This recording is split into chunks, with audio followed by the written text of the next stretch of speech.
নমস্কার, আমি তপন। প্যাচিস ব্যাপারে তৃণমূল পার্টির পরে এবার রাস্তায় নেমে পড়েছেন কংগ্রেস পার্টি।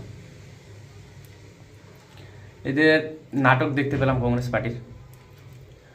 যখন দিন দুপুরে মুর্শিদাবাদে হরগোবিন্দ দাস ও চন্দন দাসকে খুন হলো, তখন এদের মুখ থেকে একটা আওয়াজ বের হয়নি। যখন মোথাবাড়িতে হিন্দুদের দোকান বাড়িঘর জ্বালিয়ে দেওয়া হলো, তখন প্রতিবাদের জন্য এদেরকে মুখ খুলতে অবধি দেখলাম না, রাস্তায় তো নামা দূরের কথা।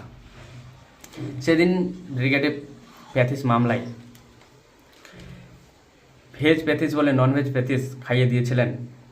তার প্রতিবাদে কিছু যুবক তাকে মারধর করলে তা নিয়ে তো মমতা বন্দ্যোপাধ্যায় তাদেরকে রাত জেগে অ্যারেস্ট করিয়েছেন। এবার কংগ্রেস পার্টি তার উত্তর বিজেপির পার্টির কাছ থেকে চেয়ে রাস্তায় নেমেছেন।